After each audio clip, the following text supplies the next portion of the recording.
আসসালামু আলাইকুম। আমন্ত্রণ জানাচ্ছি মাই টিভি সংবাদে। আপনাদের সাথে আছি আমি আমাতুল আজিজ উর্মি। শুরুতেই জানিয়ে দিব সংবাদ শিরোনাম। শান্তি ও নিরাপত্তা রক্ষায় জাতিসংঘের শান্তিরক্ষী বাহিনীতে বাংলাদেশ একটি নির্ভরযোগ্য নাম, বললেন প্রধানমন্ত্রী। অস্ত্র প্রতিযোগিতা বন্ধের আহ্বান। ষষ্ঠ উপজেলা নির্বাচনের তৃতীয় ধাপে 87 উপজেলায় চলছে ভোট গ্রহণ। বেলা 12টা পর্যন্ত প্রায় 20% ভোট পড়েছে। পরিস্থিতি শান্তিপূর্ণ, বলছে ইসি। এমপি আনার হত্যাকাণ্ডে অভিযুক্ত শিমুল ভূঁইয়ার সহযোগী সাইফুল গ্রেফতার। ডিএনএ টেস্টের জন্য আনুষ্ঠানিকভাবে কিছু জানেন না এমপি আনারের মেয়ে। দেশের বাইরে বেনজির পরিবারের কোনো সম্পদ আছে কিনা তা জানতে বিএফআইইউতে চিঠি দিয়েছে দুদক।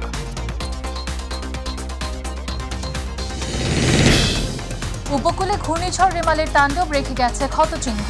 নিঃস্ব কয়েক হাজার পরিবার। কাল পটুয়াখালীর ক্ষতিগ্রস্ত এলাকা পরিদর্শন করবেন প্রধানমন্ত্রী।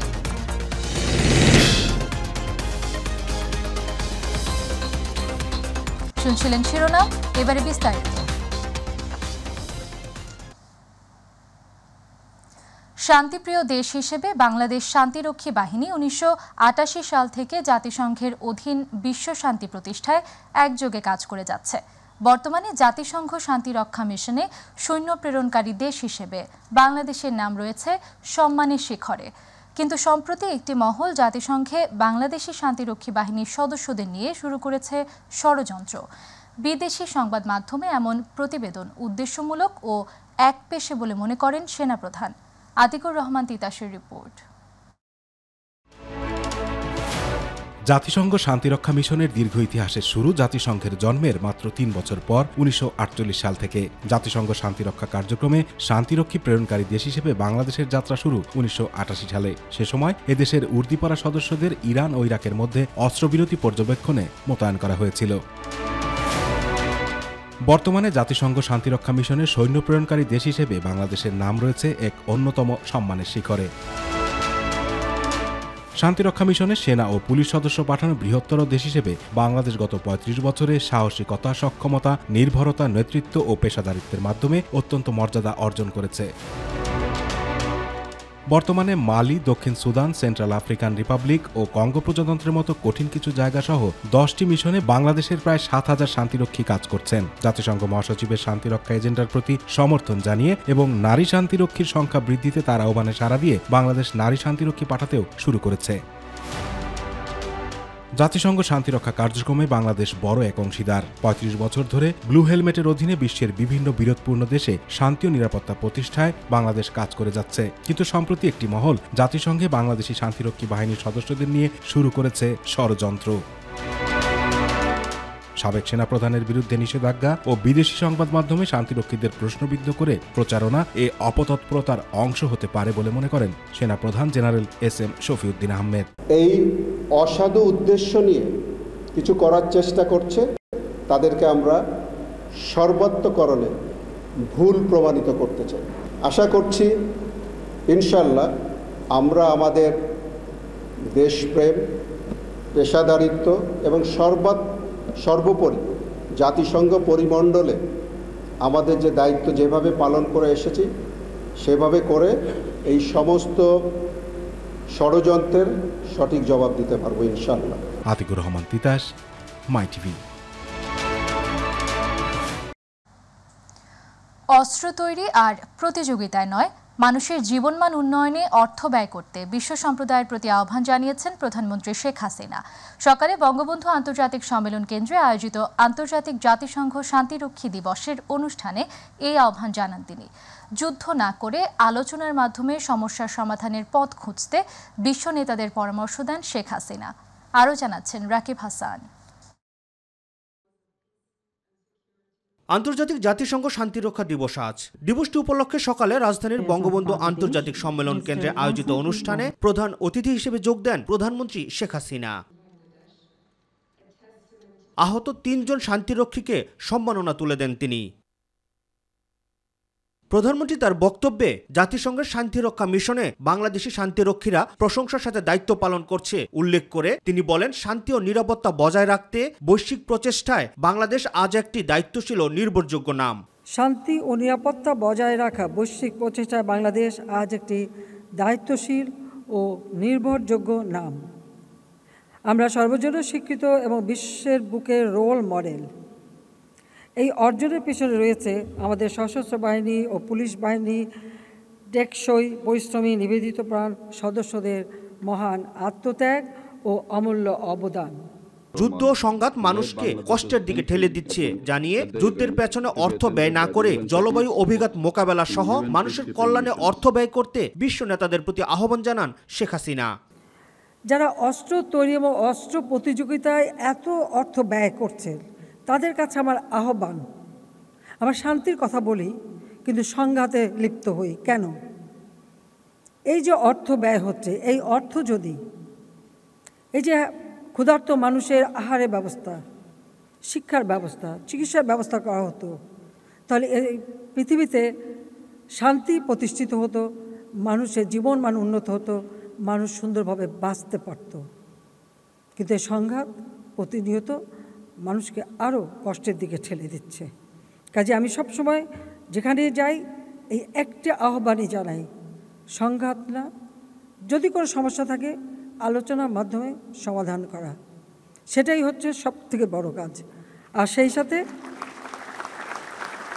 এই অস্ত্র তৈরি আর প্রতিযোগিতা, এই অর্থটা যে সমস্ত দেশ এখনও জলবায়ু পরিবর্তনের অভিঘাতে ক্ষতিগ্রস্ত হতে যাচ্ছে, সেই জলবায়ু অভিঘাত থেকে মানবজাতিকে রক্ষা করার জন্য সেই ফান্ডে সেই অর্থ দিতে পারে এবং ক্ষুধার্ত এবং শিক্ষাবঞ্চিত যে সমস্ত শিশুরা তাদেরও শিক্ষা এবং স্বাস্থ্য ও ক্ষুধা নিবৃত্ত করবার জন্য ব্যবহার করতে পারে।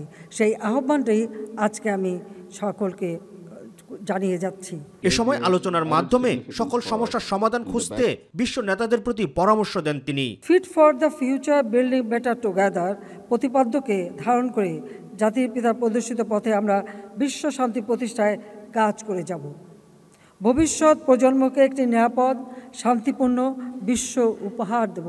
আজকের দিনে এই হোক আমাদের অঙ্গীকার।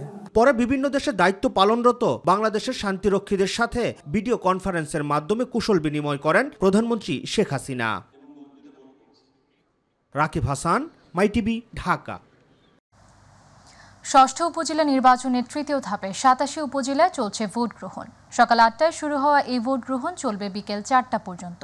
তৃতীয় ধাপে ১০৯টি উপজেলা নির্বাচনের প্রস্তুতি নেয় নির্বাচন কমিশন। তবে ঘূর্ণিঝড় রেমালের ক্ষয়ক্ষতির কারণে স্থগিত করা হয়েছে ২২ উপজেলার ভোট। এই ধাপে ভোটার ২ কোটির উপরে। এর মধ্যে ১৬টি উপজেলায় ভোট হচ্ছে ইভিএমে এবং বাকিগুলোতে হচ্ছে ব্যালট পেপারে। এ ধাপে প্রায় ৫৮,০০০ পুলিশ সদস্য মোতায়েন করা হয়েছে, সাথে থাকছে লক্ষাধিক আনসার সদস্য। এ ধাপে এরই মধ্যে বিভিন্ন পদে ১২ জন প্রার্থী বিনা প্রতিদ্বন্দ্বিতায় নির্বাচিত হয়েছেন। এর আগে ঘূর্ণিঝড় রেমালের প্রভাবে ২ দফায় মোট ২২ উপজেলার ভোট স্থগিত করে নির্বাচন কমিশন।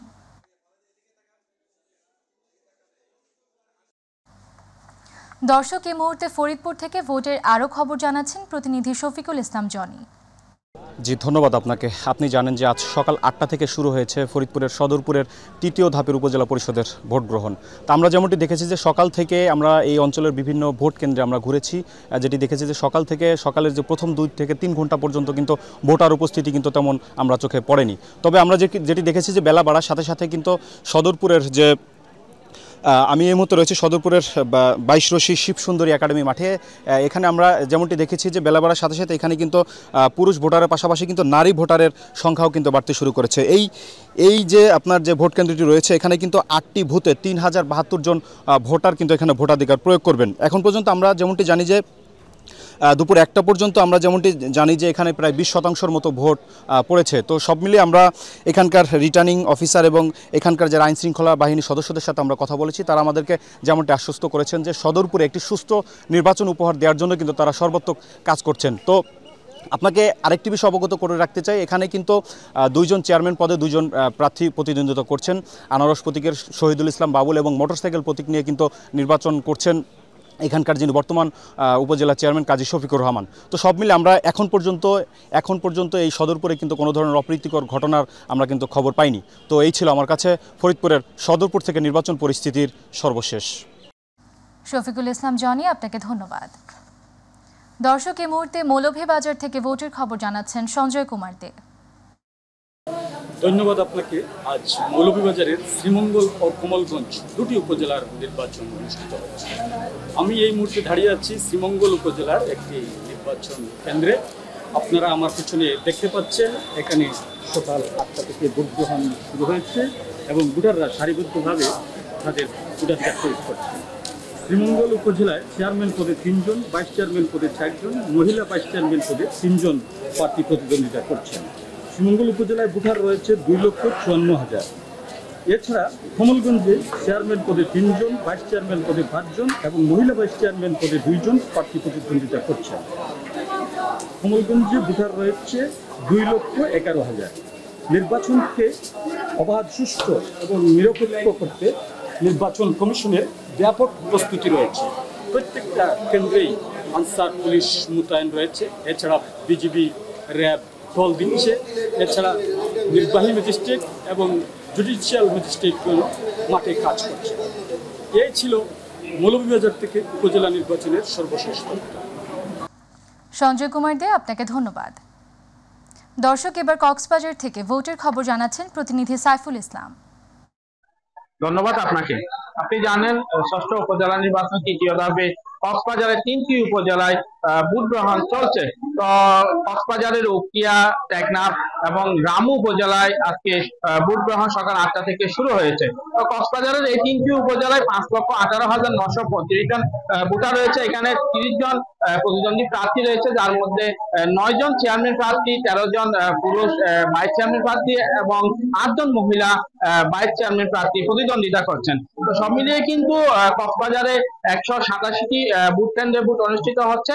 একটি কেন্দ্র, যেটি সেন্ট মার্টিনে বই আবহাওয়ার কারণে সেটি স্থগিত করা হয়েছে, তো সেখানে ভোট গ্রহণ হচ্ছে না। তো যে অন্য 187টি কেন্দ্রে ভোট গ্রহণ সম্পূর্ণ হচ্ছে। তো আইন শৃঙ্খলা রক্ষাকারী বাহিনী এখানে তৎপর রয়েছে। এখানে আমরা সকাল থেকে দেখেছি পুলিশ, র্যাব, বিজিবি এবং যে অন্যান্য আইন শৃঙ্খলা রক্ষাকারী বাহিনী এখানে কাজ করতে দেখা যাচ্ছে। তো তবে সকাল থেকে একটু যে ভোটাররা উপস্থিতি কিছুটা কম দেখা গেল, বেলা বাড়ার সাথে সাথে কিন্তু ভোটারের উপস্থিতি ঠিকই বৃদ্ধি পাচ্ছে। তো এখানে কোনো ধরনের কোনো অপ্রীতিকর ঘটনা ঘটেনি। সকাল থেকে আমরা দেখতে পেয়েছি শান্তিপূর্ণভাবে, সুস্থ সুশৃঙ্খল ভাবে ভোট গ্রহণ এখানে চলছে। তো এই ছিল আমার কাছে সর্বশেষ। পরবর্তী আপডেট আপনাকে জানিয়ে দেওয়া হবে। সাইফুল ইসলাম, আপনাকে ধন্যবাদ। এদিকে চলমান উপজেলা নির্বাচনে বেলা 12টা পর্যন্ত প্রায় 20% ভোট পড়েছে বলে জানিয়েছেন ইসি সচিব মোহাম্মদ জাহাঙ্গীর আলম। শান্তিপূর্ণ পরিবেশে ভোট চলছে বলেও জানান তিনি। দুপুরে নির্বাচন কমিশনে এক ব্রিফিংয়ে তিনি আরও জানান, ঘূর্ণিঝড় রেমালের কারণে স্থগিত 20 উপজেলায় ভোট হবে 9 জুন আর 2টি উপজেলায় 5 জুন ভোট হবে। যোগ্য বড় ধরনের কোনো ঘটনা নির্বাচন সংশ্লিষ্ট ঘটেনি। আমাদের শুধুমাত্র এই 8,450টি ভোট কেন্দ্রের মধ্যে চট্টগ্রাম জেলার পটিয়া উপজেলার পূর্ব প্রিঙ্গলা সরকারি প্রাথমিক বিদ্যালয়ের ভোট কেন্দ্রের ভোট গ্রহণ আমাদেরকে স্থগিত করতে হয়েছেন। সংশ্লিষ্ট প্রিজাইডিং অফিসার জানিয়েছেন এখান থেকে 9টা ব্যবহৃত এবং চলমান সহ ব্যালট বই ছিনতাই হয়েছে, যেখানে ব্যালটের সংখ্যা ছিল 532টি। তাই প্রিজাইডিং অফিসার আইন মোতাবেক ওই ভোট কেন্দ্রের ভোট গ্রহণ স্থগিত করেছেন। এমপি আনার হত্যাকাণ্ডে অভিযুক্ত আমানুল্লাহ আমান ওরফে শিমুল ভুইয়ার সহযোগী সাইফুলকে যশোর থেকে গ্রেফতার করেছে গোয়েন্দা পুলিশ। গতরাত 10:30টার দিকে যশোর শহরের রায়পাড়া বাবলাতলা এলাকার একটি মৎস্য হ্যাচারি থেকে তাকে গ্রেফতার করা হয়। মৎস্য শ্রমিক পরিচয়ে সাইফুল 5 দিন ধরে সেখানে আত্মগোপনে ছিলেন। জানা গেছে, গ্রেফতারের সময় তার কাছ থেকে মোবাইল ফোন ও বোমা তৈরির বিস্ফোরক উদ্ধার করা হয়। এছাড়া তিনি 3টি হত্যা ও 1টি অস্ত্র মামলার আসামি। যশোর ডিবি পুলিশের এসআই মফিজুল ইসলাম বলেন, সাইফুল নিষিদ্ধ ঘোষিত পূর্ব বাংলা কমিউনিস্ট পার্টির নেতা। সে ভারতে পলাতক ছিল। গত 19 মে যশোরে ফেরে।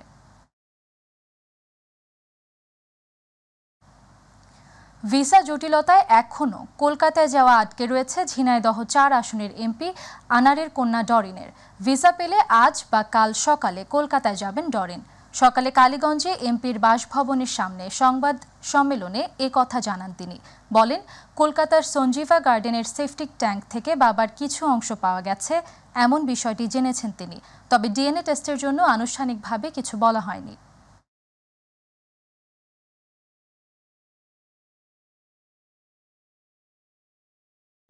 আমার সাথে কথা হয়েছিল যে আমি জিজ্ঞেস করছিলাম যে আসলে কি আপডেট, লাস্ট আপডেটটা কি, আর এখনো পর্যন্ত আমি কোনো আপডেট পাইলাম না বা কি হলো বিষয়টা। ওনারা আমাকে বললো যে হচ্ছে আপনি ইন্ডিয়াতে আসেন, সাথে আপনার চাচাকে আনতে পারেন অথবা আপনার ব্লাডের কাউকে নিয়ে আসতে পারেন, এরকম। তো আমাকে বিষয়টা ওইভাবে ক্লিয়ার করেনি যে কেন কি জন্য, এরকম বলেনি আর কি। হ্যাঁ, হারুন আঙ্কেলের সাথে কথা হয়েছে আমার। আমি আঙ্কেলকে কল করছিলাম, আবার আঙ্কেল আমাকে কল দিয়ে এটাই জানিয়েছে বারবার। আমি এটা রাতের বেলা, গতকালকে রাত 11টা 11টা হ্যাঁ রাতের দিকে, এক্সাক্ট টাইমটা মনে নেই, রাতের দিকে। এমপি আনোয়ারুল আজিম আনার হত্যাকাণ্ডের মূল পরিকল্পনাকারী আখতারুজ্জামান শাহিনকে গ্রেপ্তার করতে সর্বোচ্চ পদক্ষেপ নেওয়া হবে বলে জানিয়েছেন ঢাকা মহানগর পুলিশের কমিশনার হাবিবুর রহমান। ডিএমপি হেডকোয়ার্টারে আয়োজিত এক অনুষ্ঠানে সাংবাদিকদের প্রশ্নের জবাবে তিনি কথা জানান। বলেন, সংসদ সদস্যকে কী কারণে হত্যা করা হয়েছে এর কারণ এখন পর্যন্ত বাংলাদেশ পুলিশ কিংবা ইন্ডিয়ান পুলিশ কেউই উদ্ধার করতে পারেনি। এই ঘটনার যিনি ষড়যন্ত্রকারী, পরিকল্পনাকারী, তিনি এখন দেশের বাইরে রয়েছেন। তাকে গ্রেপ্তার করলেই কেবল এই হত্যার মোটিভ জানা যাবে।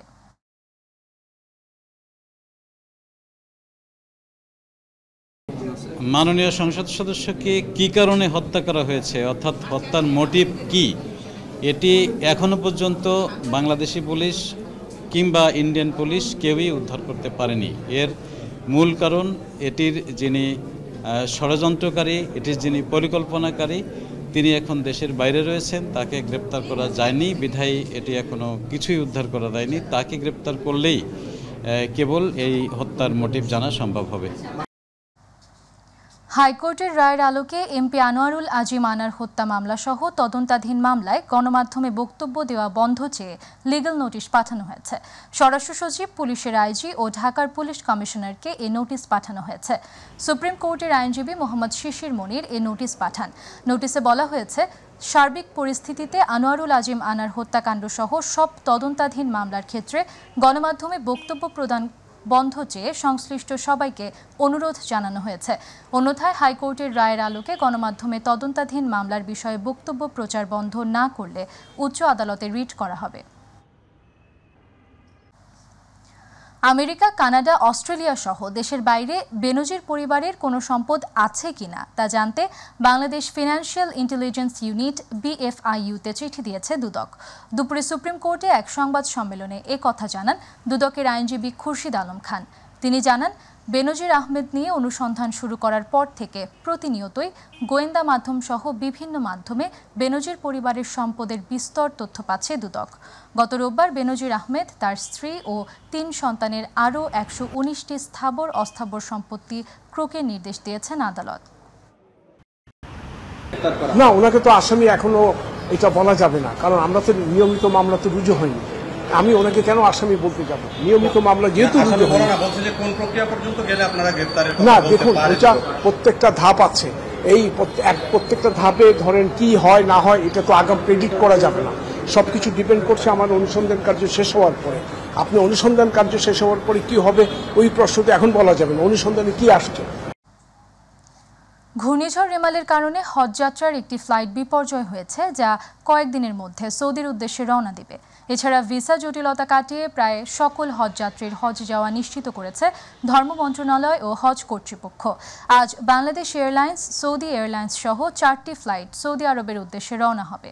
গতকাল পর্যন্ত বাংলাদেশ থেকে মোট 48,980 জন হজযাত্রী সৌদি আরব গিয়েছেন। আজকের পর বাংলাদেশের থেকে হজযাত্রী বাকি থাকবে 36,205 জন। এদিকে আজ পর্যন্ত মোট 85,185টি ভিসার মধ্যে 84,889টি ভিসা হয়েছে। সবশেষ 296টি ভিসার কার্যক্রম বাকি রয়েছে, যা শেষ ফ্লাইট 12 জুনের আগে শতভাগ শেষ হবে বলে জানান হজ পরিচালক মোহাম্মদ কামরুজ্জামান। দর্শক, এই মুহূর্তে আশকোনা হজ ক্যাম্প থেকে এ বিষয়ে আরও জানাচ্ছেন সহকর্মী শাহজালাল জুয়েল। ধন্যবাদ। আপনি যেমনটি বলছিলেন, আপনি জানেন যে বাংলাদেশ থেকে হজ ফ্লাইট প্রতিদিনই যাচ্ছে। যে ফ্লাইটটি যাবে সর্বশেষ ফ্লাইটটি হলো 12ই জুন। আমি এখন দাঁড়িয়ে আছি রাজধানীর বিমানবন্দর এলাকার যে হজ ক্যাম্প রয়েছে সেখানে। আজ কিন্তু বাংলাদেশ থেকে 4টি এয়ার সৌদির উদ্দেশ্যে রওনা হবেন। এর মধ্যে 2টি রয়েছে বাংলাদেশ এয়ারলাইন্সের এবং 2টি রয়েছে সৌদি এয়ারলাইন্সের। আমরা যদি দেখাতে চাই, সকাল সকাল কিন্তু হজ ক্যাম্পে হাজিরা এসে ভিড় করে। যাদের ফ্লাইট রাতে তারাই কিন্তু সকাল সকাল চলে আসে। আজ পর্যন্ত কিন্তু বাংলাদেশ থেকে যে 85,185 জনের ভিসা হওয়ার কথা ছিল, সেখানে কিন্তু 296টি ভিসা আর বাকি রয়েছে বলে আমরা তথ্য নিয়েছি। এবং আজ পর্যন্ত 48,980 জন হজযাত্রী কিন্তু সৌদির উদ্দেশ্যে রওনা হয়েছেন। এর মধ্যে বাকি রয়েছে 36,205 জন হাজি। তো এই কয়েকদিন আগে যেই ঘূর্ণিঝড় হয়েছিল, ঘূর্ণিঝড়ের কারণে কিন্তু একটি ফ্লাইট বিপর্যয় হয়েছে বলে আমরা জানতে পেরেছি হজ যেই ক্যাম্পের আইটি সেকশন থেকে। সেই ফ্লাইটটি কিন্তু কয়েকদিনের মধ্যে শিডিউল হয়ে যাবে এবং সেই ফ্লাইটটি কিন্তু হজের উদ্দেশ্যে রওনা হবে বলে জানিয়েছেন আমাদেরকে হজ কর্তৃপক্ষ। তো এছাড়া তেমন কোনো অপ্রীতিকর ঘটনা কিন্তু এই হজ ক্যাম্পে ঘটেনি এবং সবকিছু ঠিক থাকলে যে 296 জনের ভিসা বাকি রয়েছে সেটাও কিন্তু এই 12ই জুনের আগেই কিন্তু সম্পূর্ণ হয়ে যাবে বলে জানিয়েছেন আমাদেরকে। এই ছিল আমার কাছে হজ ক্যাম্প থেকে হজ পরিস্থিতির সর্বশেষ। ধন্যবাদ আপনাকে। শাহজালাল জুয়েল, আপনাকে ধন্যবাদ। কুয়াকাটা সংলগ্ন দক্ষিণ উপকূলে ঘূর্ণিঝড় রেমালের তাণ্ডব রেখে গেছে ক্ষতচিহ্ন। ঝড়ের দানবীয় বায়ুচাপ আর জলোচ্ছ্বাসের প্রভাবে নিঃস্ব হয়ে গেছে কয়েক হাজার পরিবার, ভেসে গেছে কয়েক হাজার ঘের পুকুরের মাছ। ক্ষতিগ্রস্তরা বলছেন, রেমালের তাণ্ডবলীলা ছিল দুঃস্বপ্নের মতো।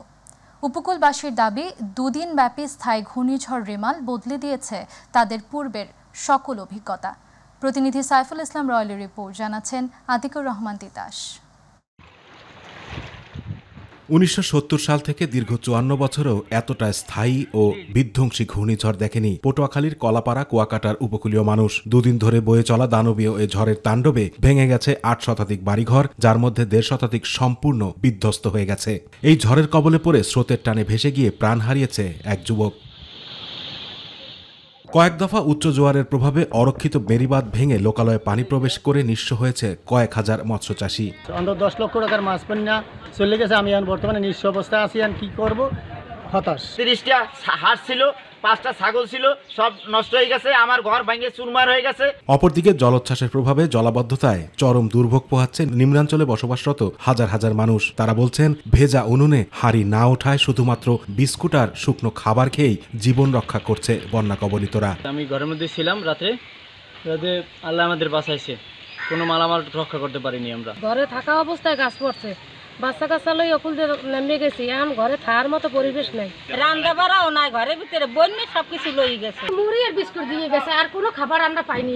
বন্যায় আমার নিয়ে গেছে। আমি যে দুগা বউ বাচ্চা পোলামান নিয়ে যে এখন খামো, এরকম কোনো আমার পরিস্থিতি নাই। আমার ঘরে কোনো মালামাল নাই, সব পানি এসে বাসায় লই গেছে। মৎস্য বিভাগ বলছে, রেমালের তাণ্ডবে অন্তত 25 কোটি টাকার ক্ষতি হয়েছে উপকূলীয় চাষিদের। তবে ক্ষতিগ্রস্তদের তালিকাভুক্ত করে সরকারি সহায়তা প্রদানের আশ্বাস দিলেন মৎস্য কর্মকর্তা। চাষিরা যারা আছেন, যারা সাদা মাছ চাষি বা চিংড়ি চাষি আছেন, তারা অনেক ক্ষতিগ্রস্ত হয়েছে।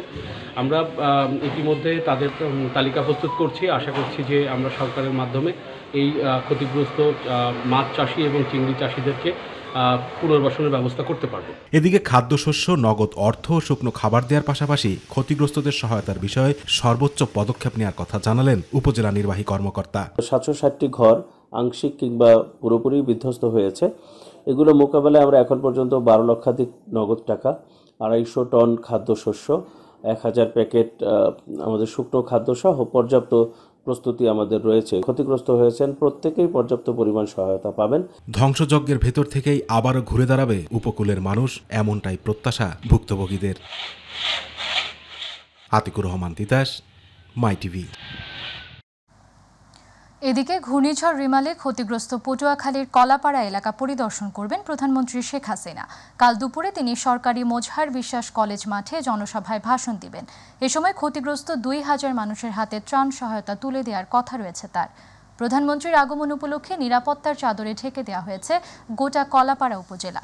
মাঠে মোতায়েন করা হয়েছে 3000 পুলিশ সদস্য সহ র্যাব, সেনাবাহিনী, কোস্টগার্ড ও নৌবাহিনীর সদস্য।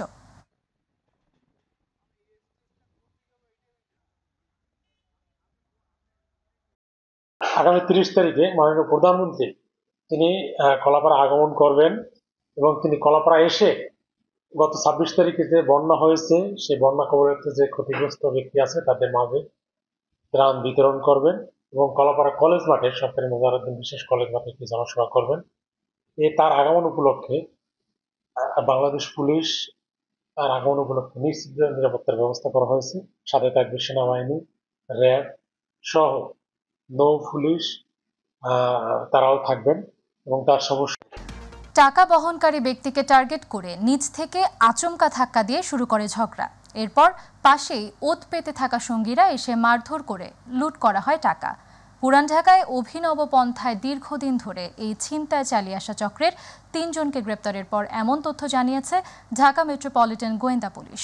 চট্টগ্রাম এবং খুলনায় ধারাবাহিক অভিযানে তাদেরকে গ্রেপ্তার করা হয়। ডিএমপি মিডিয়া সেন্টারের সংবাদ সম্মেলনে এই কথা জানান ডিবি লালবাগ বিভাগের উপকমিশনার মশিউর রহমান।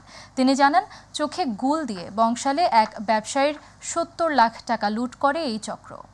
বিভিন্ন জায়গায় অভিযান চালিয়ে আমরা 3 জন ডাকাত সর্দারকে গ্রেপ্তার করেছি। একজনের নাম বাল্লা খোকন, সে পুরাতন ঢাকায় ব্যবসা করতে একটা সময়, এর অলিগুলি সবগুলো জানে এবং কোন জায়গায় কোন ব্যবসায়ীরা কখন কিভাবে টাকা নেয় সেগুলো সে অবজারভেশন করে তার লোককে দিয়ে। সে হলো এই পুরো কাজটার পরিকল্পনাকারী।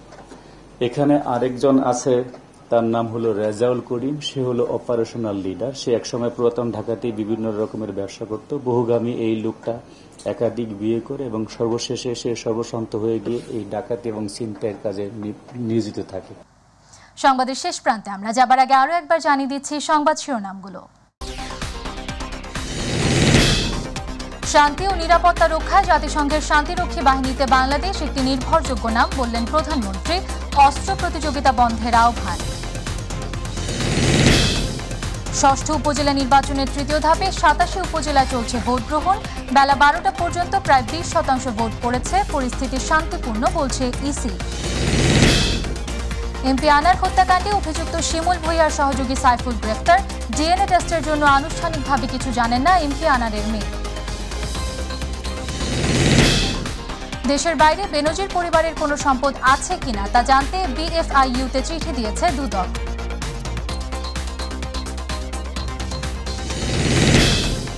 উপকূলে ঘূর্ণিঝড় রেমালের তাণ্ডব রেখে গেছে ক্ষতচিহ্ন। নিঃস্ব কয়েক হাজার পরিবার। কাল পটুয়াখালীর ক্ষতিগ্রস্ত এলাকা পরিদর্শন করবেন প্রধানমন্ত্রী।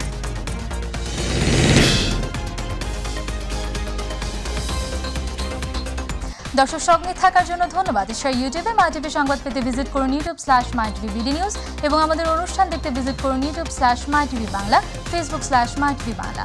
পরবর্তী সংবাদ দেখার আমন্ত্রণ জানিয়ে বিদায় নিচ্ছি। আল্লাহ হাফেজ।